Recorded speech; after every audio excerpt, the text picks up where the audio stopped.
She was sitting in a chair that didn't belong to her yet. That's the thing nobody talks about when you watch a player warm up before a final. The chair on the other side of the net, the trophy table just barely visible at the edge of the court. The way the crowd looks at you like they already know something you don't. Alex Eala sat in that chair, bounced the racket grip against her palm twice, and looked across the net at a Czech player. And if you know anything about Alex Eala's last 2 years on tour, you just felt something shift in your stomach. Because Czech players and Alex Eala have a history, not the good kind. 0 wins, 13 losses. A number so specific, so brutal, that it stopped being a coincidence a long time ago. 13 times she walked onto a court against a Czech opponent. 13 times she walked off the loser. And now, in the final of the Birmingham Open, with a title on the line, with a Wimbledon seeding hanging somewhere in the distance, with hundreds of Filipino fans packed into a grass court club in England holding their breath, the draw handed her Bartonkova, a Czech player. The universe apparently has a sense of humor. But here is what I need you to understand before we go any further. This story is not about a tennis match. It is not even really about Birmingham. It is about what happens when a player reaches the exact moment that was designed to break her and decides in real time in front of thousands of people that she is not going to break. What happened at Edgbaston Priory Club on that Saturday afternoon in June 2026 was the kind of thing that gets referenced in highlight reels 10 years from now. And most people still don't fully understand what was at stake. Stay with me. Because by the time we get to the end of this, you will. Let's go back further, not to the final, to the beginning of the week. Because champions are not built in finals, they are revealed there.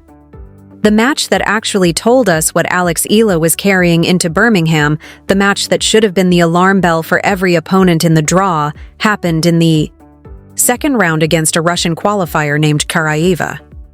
It should have been routine. It wasn't. Karaeva came out swinging and built a 5-2 lead in the second set, 5-2, on a grass court, against the top seed. And the crowd started doing that thing crowds do when they sense an upset. That quiet, electric shift where everyone leans forward just slightly, like something dangerous is about to happen. What happened next is the part that matters. Eala won 5 consecutive games, not 4, 5. She erased a 5-2 deficit and closed the match without giving Karaeva another game. That is not luck. That is not momentum. That is a player who has learned somewhere deep in the competitive wiring of her brain how to flip a switch that most players don't even know exists.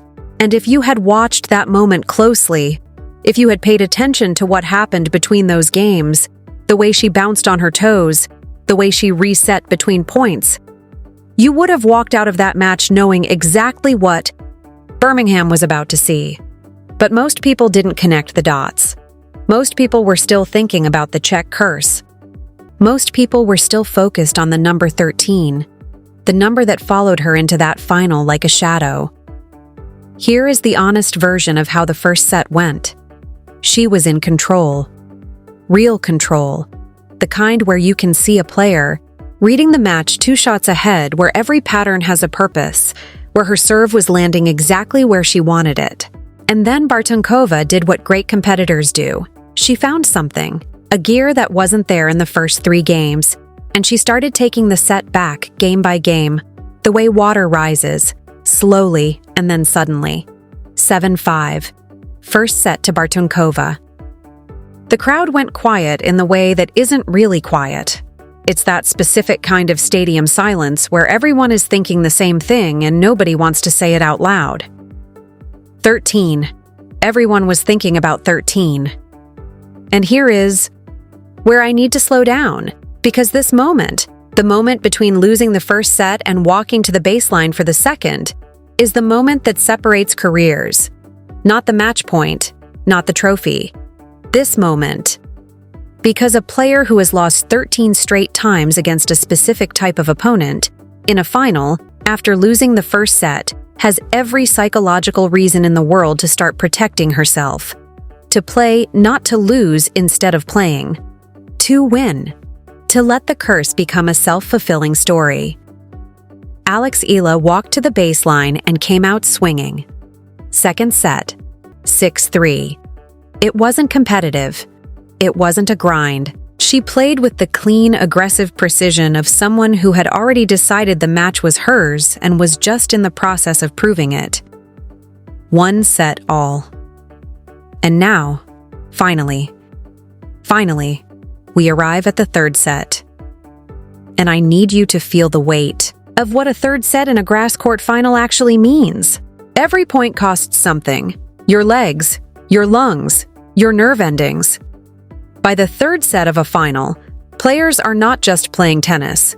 They are managing the accumulated pressure of 2 hours of competition.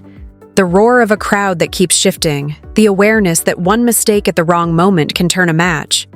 Eala built a 5-3 lead, 2 games from the title. The Philippine flags in the crowd, and there were so many of them, more than anyone, expected in a Birmingham tennis club, started waving. The chanting started. And then Bartunkova broke back. 5-4, and then 5-5. 2 games away from the most important title of her grass court career, and suddenly it was level. Suddenly, the score looked exactly the way every match against a Czech player had eventually looked. Uncertain, tilted, dangerous. And the crowd held its breath again. And the number 13 sat in the air above that court like a question mark. What happened in those next 2 games is going to sound simple if I just tell you the score. She won them, 6-5. Then she held serve to close it out. Scoreline, 5-7, 6-3, 7-5. 2 hours and 37 minutes. But the score does not tell you what it felt like to be in that stadium when the last point landed. It does not tell you about the sound, not the polite tennis applause you expect at a club venue, but something rawer, louder, more emotional than that. It does not tell you about the way she dropped to the grass and covered her face with her hands, like she needed a second to process something she had been chasing for a very long time. The Czech curse. 13 matches. 2 years of that specific, haunting pattern. Gone. Finished. Done on a grass court in Birmingham in front of hundreds of Filipinos who had traveled from every corner of the United Kingdom to be in that stadium. Let's talk about those fans for a second. Because this is the part of the story that most tennis coverage completely misses. Edgbaston Priory Club is not Wimbledon. It is not a 40,000-seat cathedral of tennis. It is a historic grass court. Club, intimate, beautiful, surrounded by old English architecture. And on this Saturday, it was filled with Philippine flags. Filipinos drove hours, took trains, saved vacation days, brought their children to their first live tennis match. OFWs who have been following her career from across oceans suddenly had the chance to be in the same room as the moment. And after her very first match of the week, when she was doing her on-court interview and looked out at the crowd, she stopped mid-sentence. Because she was genuinely surprised. She said, "In Filipino, thank you for the support. I didn't expect this many Filipinos to be here." She didn't expect it. In Birmingham, England. And that one moment tells you more about what she has built than any ranking number ever could. Because rankings are data. But what walked into that stadium on tournament week was something else entirely. It was a connection between an athlete and a nation that has been built not through marketing or branding campaigns, but through match, after match after match, through moments like that 5-2 deficit she erased, through third sets she refused to lose, through every press conference where she spoke to her fans like they were in the room with her. That connection is real, and it is growing, and it crossed an ocean to stand in a grass court club in England and scream when she dropped to the ground and covered her face. That is not manufactured. You cannot manufacture that. Now here is where the story gets bigger, and this is the part that changes everything if you are following Alex Eala's career right now. Birmingham was not just a tournament. Strategically, it was a chess move. She entered the week ranked 37th in the world. The title moves her upward. And here is why the timing of that movement is so precise it almost feels designed. The cutoff date for Wimbledon seedings is June 22nd, 2 weeks away. Wimbledon does not use the standard WTA ranking for seedings. It uses a modified system that weights grass court results more heavily. So a player who has been winning on grass surfaces can be seeded higher than their world ranking alone would suggest. And here is the detail that changes the math. Hailey Baptiste, currently ranked above Eala, is hospitalized. She is not available. Which means the path to the top 32 of the Wimbledon seedings list is narrower than it looks. And Eala is exactly 2 main draw wins away from almost certainly landing inside that line. 2 wins between now and the cutoff date. At Queen's in London and potentially in Berlin. 2 wins. And she walks into Wimbledon with a seed next to her name for the first time. Why does that matter? Last year, Alex Eala walked into Wimbledon, unseeded. And in the very first round, she drew the defending champion. Her tournament ended before it had a chance to begin. 1 match, wrong draw, and it was over. A seeding changes that completely. With a seed, she does not face another seed until the 3rd round.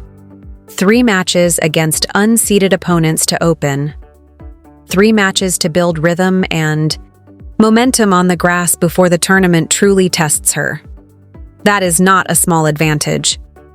On a surface as specific as grass, where reads and footwork and timing take days to calibrate, 3 matches of runway can be the difference between a second-week run and another early exit. She is 2 wins away from that runway, which brings us to Tuesday, Queen's Club in London, and her first-round opponent is Su Zhang of China. Let me tell you about Su Zhang, because the surface details here are important. She is 37 years old, 16 years older than Eala, and she is one of the most respected competitors on the circuit. A career defined by exceptional doubles results, relentless competitiveness, and the kind of fight-till-the-last-point mentality that has made her a fan favorite for over a decade. She did not receive a wild card into this draw. She earned her way through qualifying, first beating Hannah Klugman, one of Britain's most promising junior talents, and then defeating Heather Watson, a crowd favorite and British grass court specialist, in 3 sets. Su Zhang is match sharp. She is not here to participate. She is not going to be overwhelmed by the moment or by who she is facing. But here's the reality that the numbers tell us clearly. She is ranked in the mid-60s. This is a match that Alex Eala, playing anything close to the level she showed across the entire week in Birmingham, should win. The clean serving, the aggressive baseline game, the ability to raise her level when her back is against the wall. The mental composure that she demonstrated 5 separate times during that tournament, when Karayeva led 5-2, when Bartenkova led 5-3 in the 3rd, when 2 rain delays tried to break her concentration against Masarova. That same player, in that same form, against a mid-60s ranked qualifier? The math says win. The question is whether she carries Birmingham into Tuesday or whether the gap between tournaments lets the momentum cool. Tuesday, 12 noon, UK time. 7 in the evening in the Philippines. Mark it. Let's end here, on the biggest stage. Because Birmingham was the answer to a question everyone was asking. But Wimbledon is the question that changes everything. This is the grass court major, the oldest tournament in tennis, the place where careers take on a different weight, where a run doesn't just move a ranking but shifts the entire conversation around who a player is and what they are capable of. Alex Eala's game is built for grass. The left-handed serve that kicks out at angles a right-hander cannot generate. The aggressive ground strokes that use pace rather than fighting it. The ability to redirect at angles that open courts faster than opponents can recover. She is not a clay court grinder who happens to be here. She is a grass court player. And right now, in June 2026, she has more grass court form and more momentum than she has ever had in her career. She is 21 years old. She just broke a curse that had followed her for 2 full years, in a final, in a third set, when the score was 5-5 and the entire thing could have collapsed. She has hundreds of fans who cross the Irish Sea and the Scottish border to stand in a Birmingham tennis club and chant her name. And she is 2 wins away from walking into the All England club with a seed next to her name. Last year, she walked in as a first-round storyline. This year, if the next 8 days go the way Birmingham suggested they can, she walks in as a genuine contender. Not a dark horse, not a nice story.